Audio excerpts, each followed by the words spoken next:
warm welcome to America's comeback team, Governor Mitt Romney and Wisconsin's own Paul Ryan.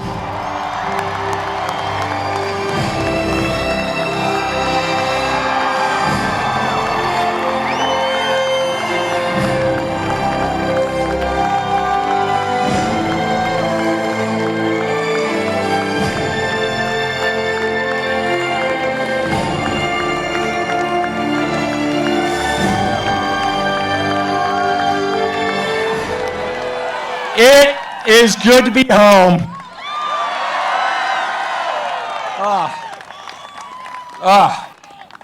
I tell you, I love Wisconsin.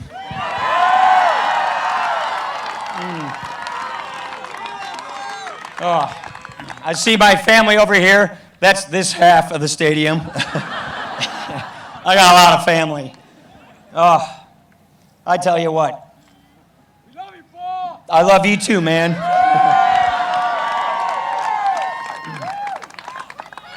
I'm 5th generation from this state. My families came here back in the 1800s, made a go of it. It's where we've all raised our families ever since. This is such a phenomenal place to live, to work, to raise your family.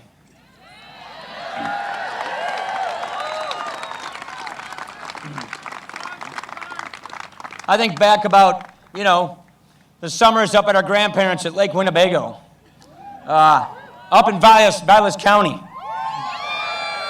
I think about deer camp over in Fairchild in Eau Claire County. Jana, our daughter Liza, our son Charlie and Sam.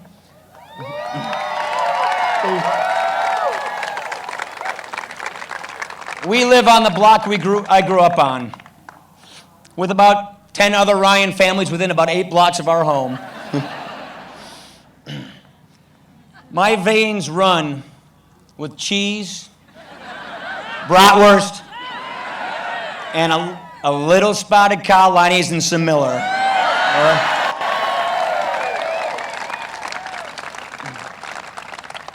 I was raised on the Packers, Badgers, Bucks, and Brewers. I like to hunt here. I like to fish here. I like to snowmobile here. I even think ice fishing is interesting. I'm a Wisconsinite through and through, and I just got to tell you how this means to be home. I also just want to say a great thanks to my friend, Scott Walker.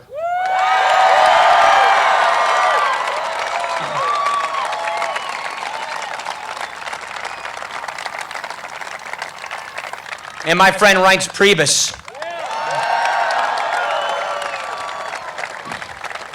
And Ron Johnson. We're just guys from Tosa, Kenosha, Oshkosh, and Janesville. And what we learned in this state just a little while ago is that we want to elect men and women who run for office and tell us who they really are, what they really believe, what they're really going to do, and then when they get elected, they do that. That's what we do here in Wisconsin.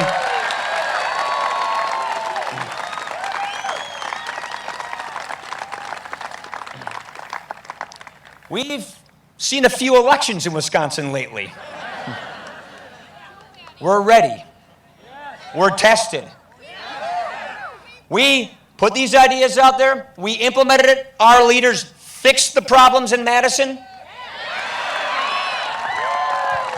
And we as voters said, keep doing it. On June the 5th, courage was on the ballot in Wisconsin, and courage won.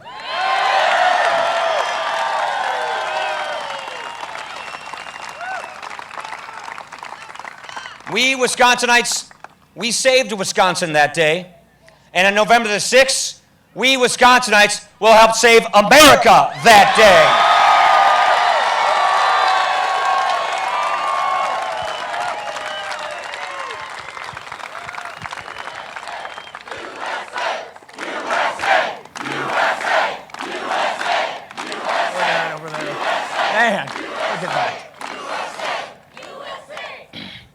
Friends, I see so many familiar faces in this audience. It's just amazing.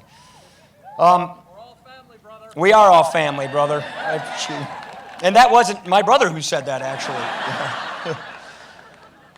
We have a very critical decision to make in this country. We are at that proverbial fork in the road in America. The president came into office with so much hope, offering so much change. He got the power he wanted. He got his party in control. He passed almost every item on his agenda. It's law now. And now we're seeing the results. A country with a healthcare system that's about to be taken over. A country with 4 years of trillion-dollar deficits. A country in economic stagnation. The worst economic recovery in 70 years. The largest deficits in the biggest government since World War II. Nearly 1 in 6 Americans are in poverty today. It's the highest rate in a generation. You know what? We're not going to take that. We're going to turn this thing around.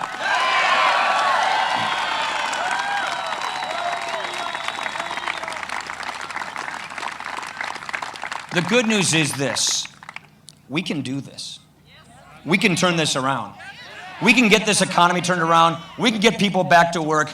And most importantly, I look at my kids. Sam, I'm over here.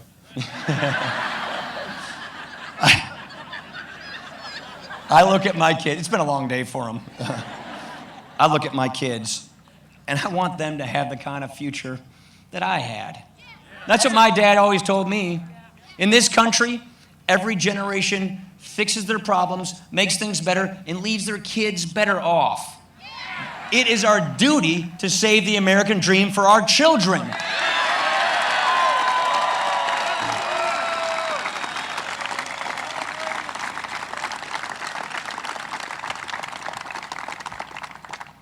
So we have a big choice to make. And if we look at the path that we are on, if we look at all the things that the president's been doing, more government, more regulations, the promise of a lot more taxes on successful small businesses. We see a president who took what we pioneered here in Wisconsin, Tommy Thompson, welfare reform, getting people off of welfare, back to work, into lives of dignity, personal responsibility, on to a life of hitting their potential. If this president is going to do these kinds of things in a very difficult, tough election year, imagine what he would do if he never has to face the voters ever again. You know what? We're not going to find out.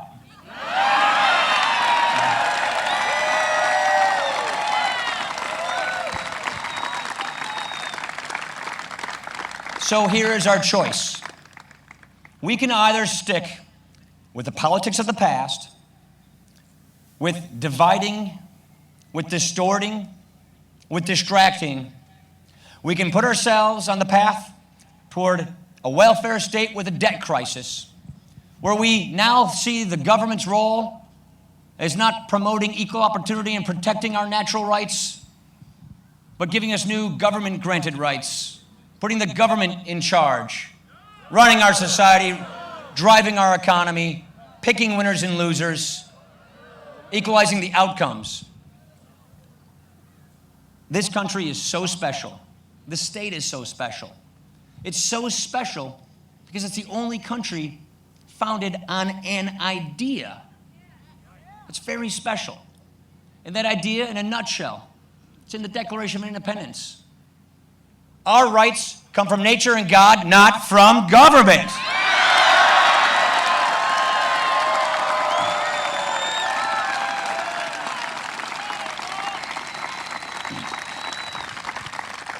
So here's our choice. Do we want that opportunity society with a safety net, the land of upward mobility, where people can make the most of their lives, where they can get ahead? Or do we want to go down the path of debt, doubt, and despair? Do we want to copy Europe?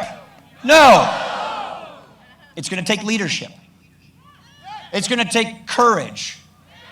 It's going to take another election, just like we had in 2010, to get this right. And when we do, we will look back at this moment in 2013 as the day our generation fixed it, so the American idea was turned back on and our children had a brighter future.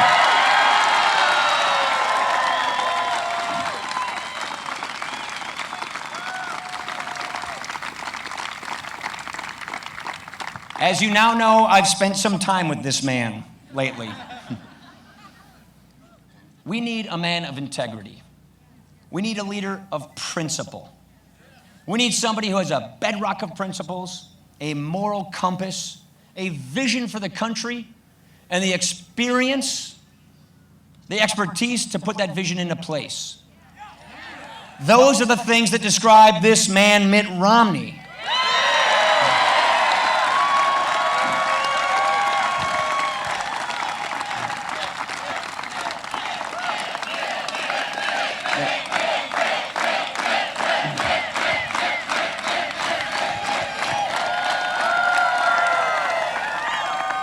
When you see how this man, how warm he is to his family, to his associates, when you see the successes he's achieved, raising a beautiful family, working hard, creating small businesses, turning around struggling businesses, creating jobs, this is a person who has a life experience, who knows that if you have a small business, you did build that.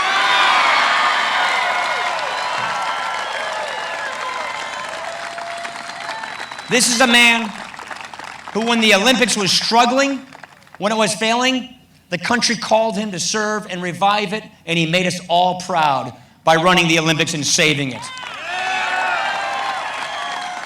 This is a man who, as governor, worked across the aisle, got things done, balanced the budget without raising taxes, increased employment, increased the credit rating, and increased household incomes by providing leadership.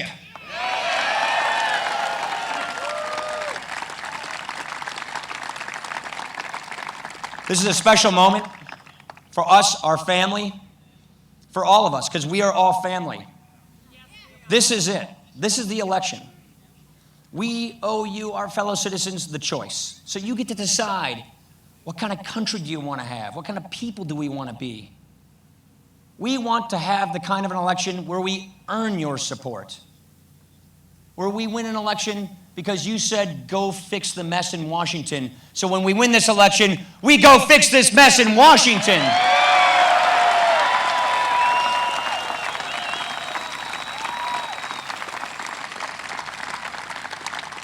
This is an exceptional nation. This is the greatest idea. There is no other system that has done more to help the poor, to help spread opportunity, to help people rise up and make something of their lives than the American system of freedom and free enterprise.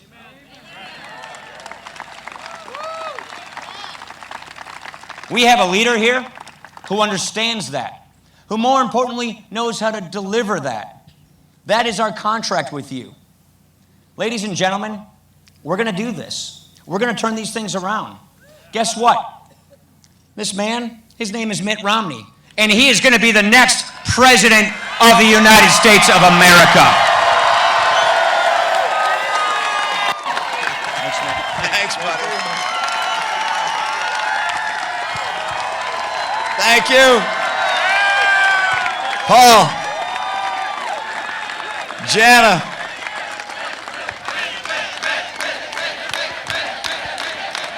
What a welcome. What a welcome and what a homecoming for a terrific guy. My goodness. Paul, I guess you think I made the right decision, the right choice?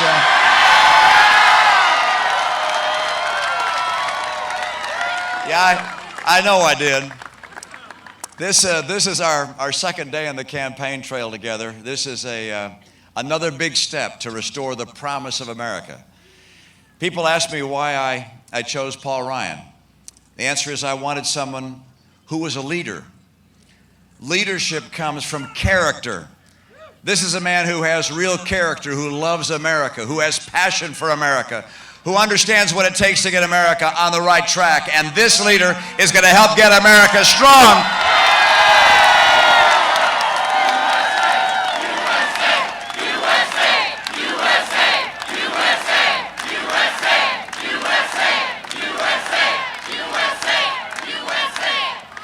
Now, I know when most people go to Washington, D.C., they go filled with ambition. He had a different career in mind when he was thinking of running for office, and yet he decided that America needed to have someone who would go to Washington not thinking about how he could beat up on other people and throw brickbats at them, but instead someone who would go there to make a real difference. And this is a man who recognizes that people who have differences of opinion, if they're honest, those differences can also be honest. And so he reached across the aisle. He worked with people in the Democratic Party. He did so with dignity and respect. And as a result, he's a man who in Washington is liked, is recognized, is acknowledged, is admired, is seen as an intellectual leader, and he is respected. As Vice President of the United States, this man will be respected by people across the nation and across the world.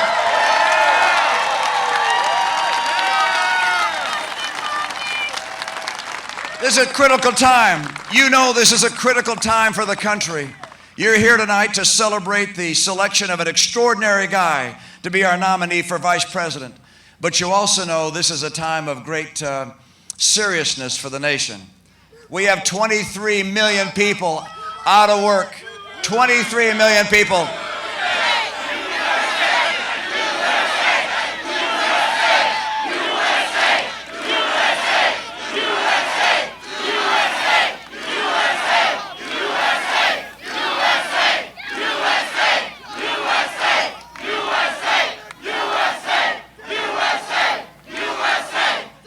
You see, young man, this group here is respectful of other people's rights to be heard. And you ought to find yourself a different place to be disruptive, because here we believe in listening to people with dignity and respect.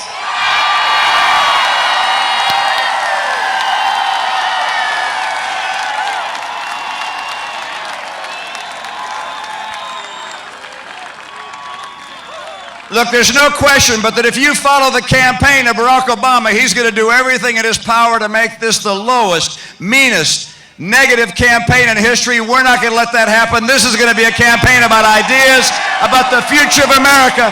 This is a campaign about greatness, about America's future for your children, for the world.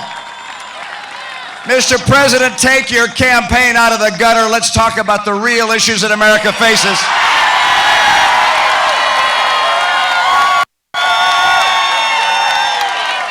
People in America are hurting right now. The middle class is struggling right now. Incomes have dropped by $4,000 per family under this president. Healthcare premiums have gone up by $2,500. Utility costs are up. Gasoline prices are up. People are having a hard time. They want to know if America's going to come back. It is, if it gets new leadership. I'm going to do 5 things. Paul, Ryan, and I, we're going to work together to get 5 things done that'll get our economy roaring back. Number 1, we're going to take advantage of our energy resources, our wind, our solar, as well as nuclear, oil, gas, coal. Number 2, we're going to make sure that our kids and our workers have the skills they need to succeed. And by the way, we're going to put work back into welfare.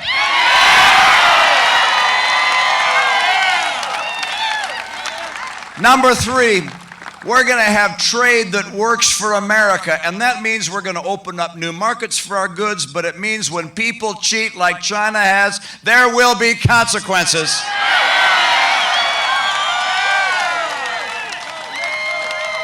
Number 4, we're going to do something that Paul has been fighting to do for years now. When we have Republicans in the House and Senate, when we have the White House, we're going to finally cut federal spending, stop the borrowing, and get America on track to a balanced budget.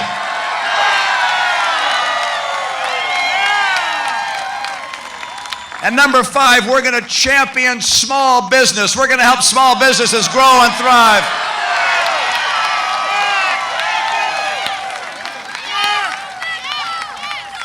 I couldn't believe it the other day.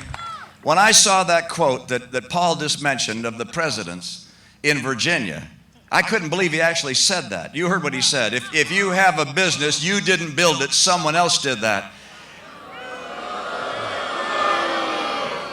And then he said, it's not fair, you took me out of context. Go on YouTube, by the way, and read the context, and you'll find the context is worse than the quote, all right? He says in there, you know, if you've been successful, why, you may think it's because you're smart, but there are a lot of smart people. And you may think it's because you're working hard, but there are a lot of people who work hard. I couldn't figure out where he was going with this because, you see, in this country, we welcome and celebrate people who reach, who dream, who aspire, who achieve. That's the nature of how America works.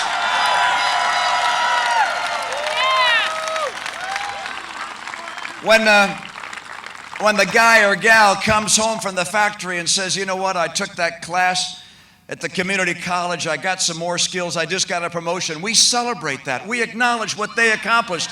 When the kid comes home and says, I made the honor roll, and we know how hard they worked, we say, we celebrate that child's achievement. We say, way to go, you made that happen. Now I know that for them to make the honor roll, they had to ride on a bus to get to school, and there was a bus driver, but if the kid gets the honor roll, he or she gets the credit, not the bus driver.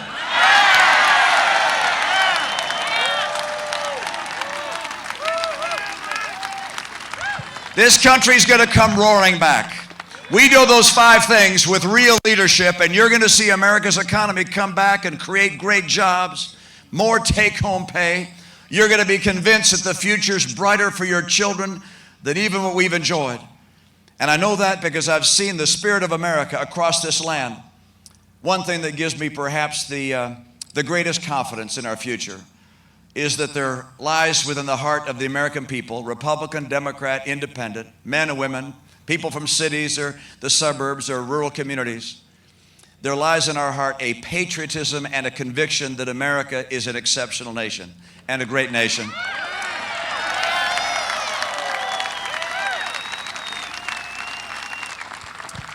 Ann leaned over to me as Paul was speaking. We were all moved, by the way, at the welcome you gave him. We were touched, and tears filled my eyes. I looked at Ann, tears were in her eyes, and I know Paul, Jana felt the same way. You guys are just amazing. I'm not sure about the kids, but the rest of us felt pretty emotional. And I just thought back to a time when I understood one more time just how deep the passion is for this country. And this was at the end of another Olympics. You see, we're just ending the London Olympics. The games have been spectacular to watch. Hopefully you've had the chance to see some of those athletes, their courage and determination. At the end of our games in 2002, I invited a young man to come in and sit with Vice President Cheney to represent all the athletes of America. And I chose a young fella named Derek Parra. Derek's about 5'4", born in Los Angeles, Hispanic American. And he was a rollerblader in Los Angeles. And his friend said to him, you know, if you ever want to get in the Olympics, you got to pick up another sport. There's no rollerblading in the Olympics. And so he tried on ice skates and went to the local skating club, and he was fast. I guess the rollerblading translates pretty well. This guy skates his heart out, trains and trains, ends up beating a lot of big fellows, I'm sure, from Michigan, where I came from, Wisconsin, Minnesota, becomes a member of the United States speed skating team, long track. Bonnie Blair, boy, isn't she the best? Anyway, he's long track, though, and so he comes out to Salt Lake City, skates his heart out. 5,000 meters, he gets the silver medal. 1,500 meters, he gets the gold medal. Fastest man on earth on skates. And so I invited him to sit with the vice president. And as he came in, I said, Derek, what was the most meaningful experience in your Olympic Games? And he said, carrying in the flag that had flown above the World Trade Center on September 11, 2001 into the opening ceremonies.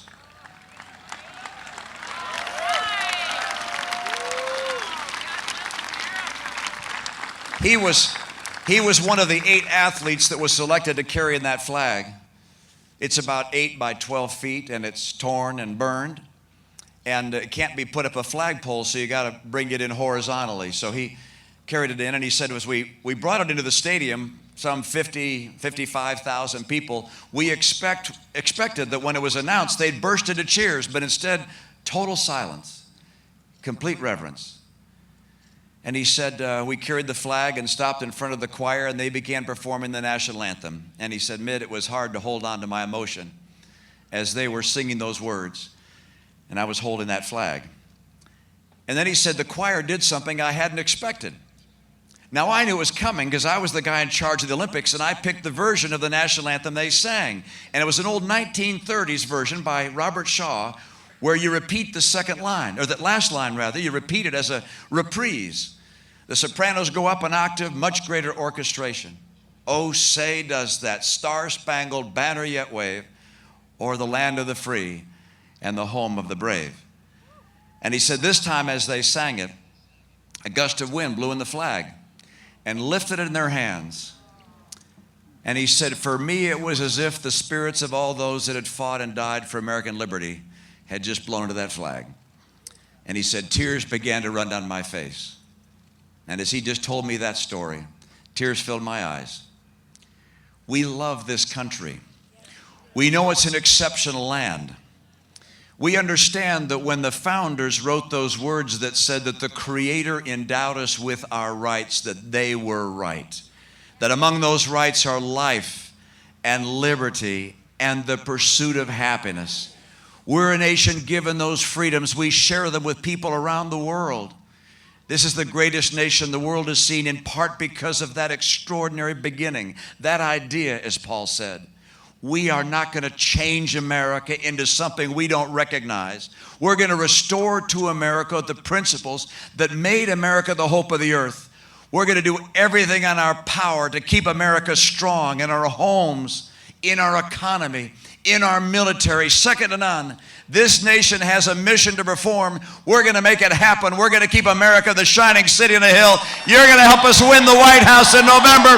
We're counting on Wisconsin. Let's get it done. Thanks, you guys. Thank you.